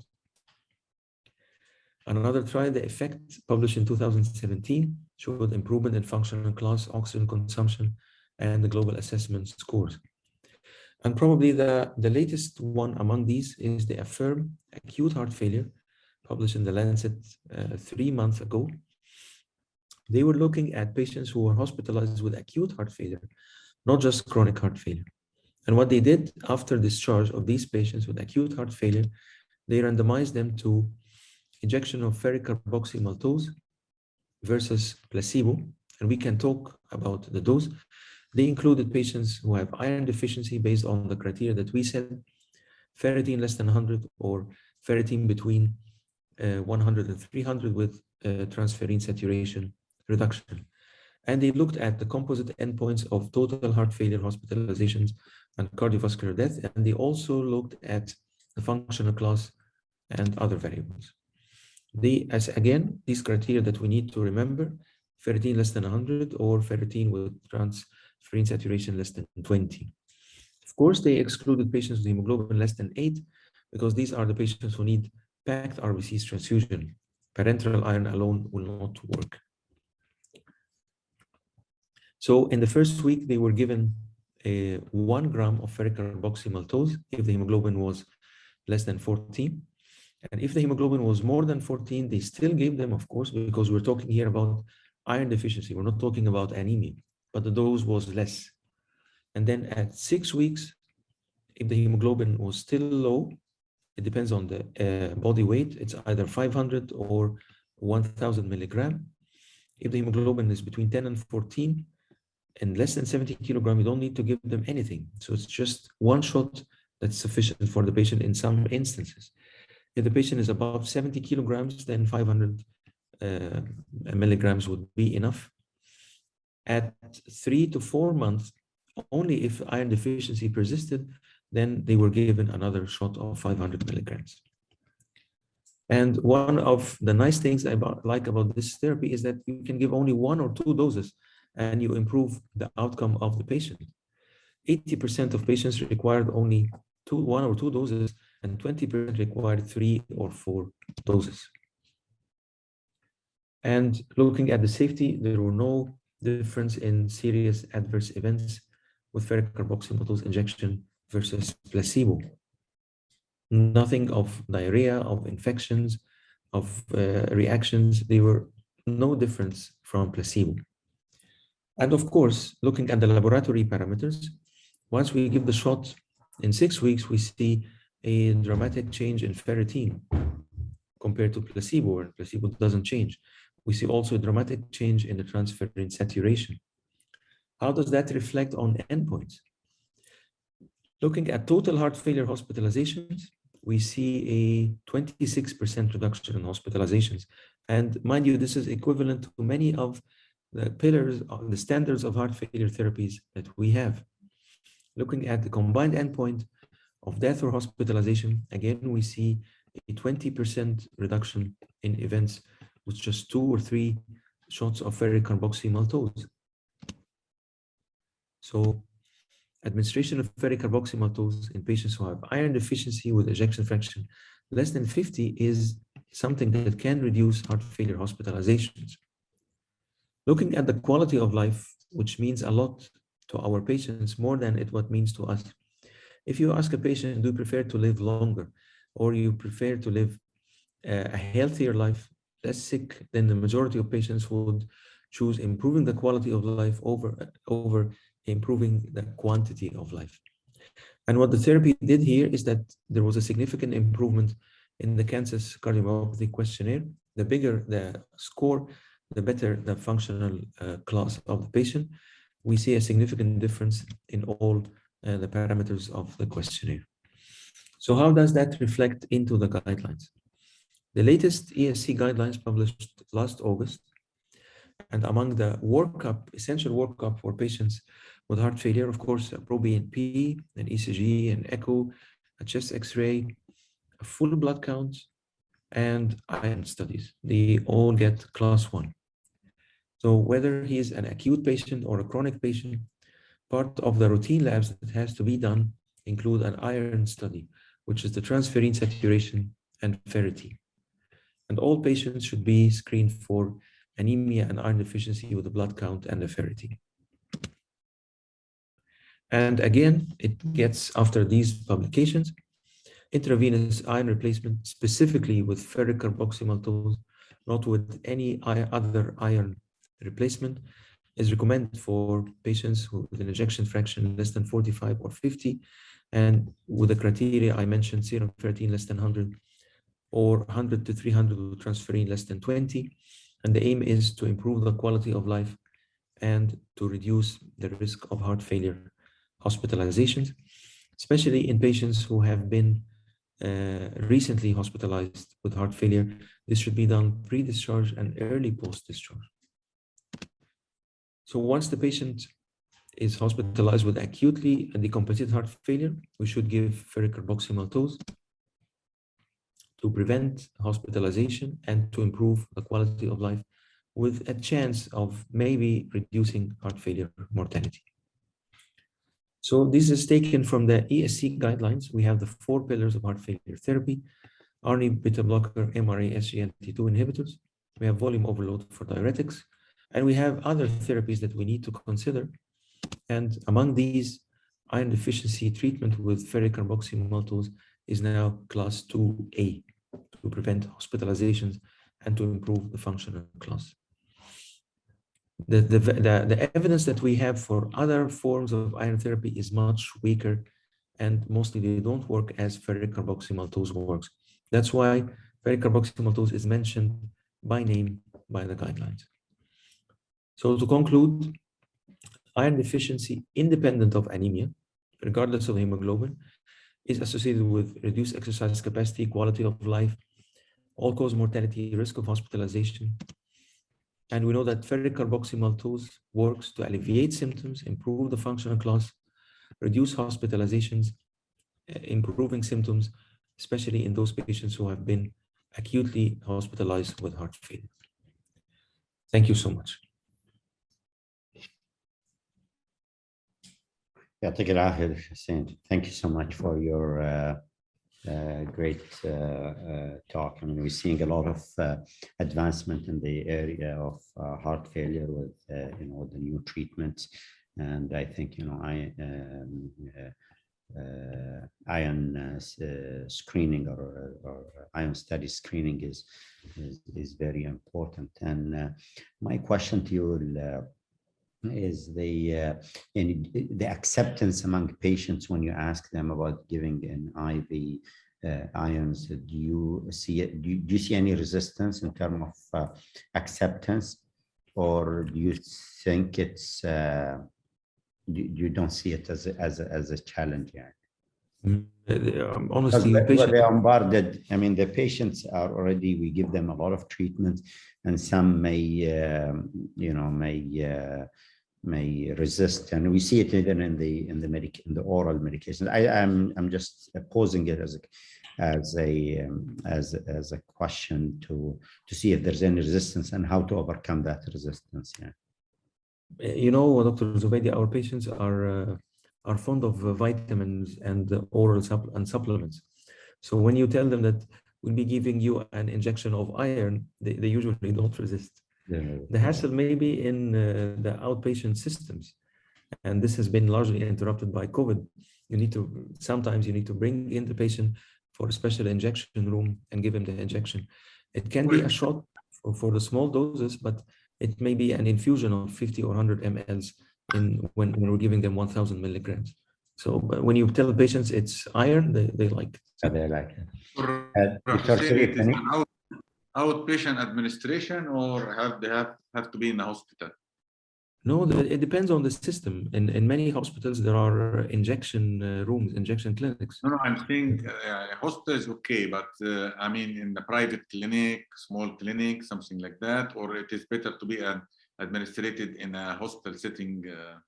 No, it's mostly done actually in outpatients. I know, I heard of many private practices thriving on this actually. Great. So I mean, yeah. No, I think that's great. I mean, you know, we're already getting beyond our allocated time for the webinar. We're 5 minutes above. You know, it has been a great interaction. Thank you, Dr. Hussein. Thank you, Dr. Sharif, for your time and for your participation. Thanks to all our colleagues, the audience who have been with us for the last 2 hours. You know, great interaction. And you know, there's a CME, I think, certificate that's going to come through our colleagues from ICOM. So stay in touch with them. You know, apologies for those we could not get to their, you know, to interact with them through the chat because you know, we've been busy with the, you know, with the slides and with the tracing here. That's what I have tonight, and stay tuned. We have more sessions coming over the next few months, either ECG or webinars related to acute coronary syndrome. So stay tuned, and we'll get in touch, inshallah. Have a good night. Jazakumullah khair. Mashkourin. Thank you. Thank you.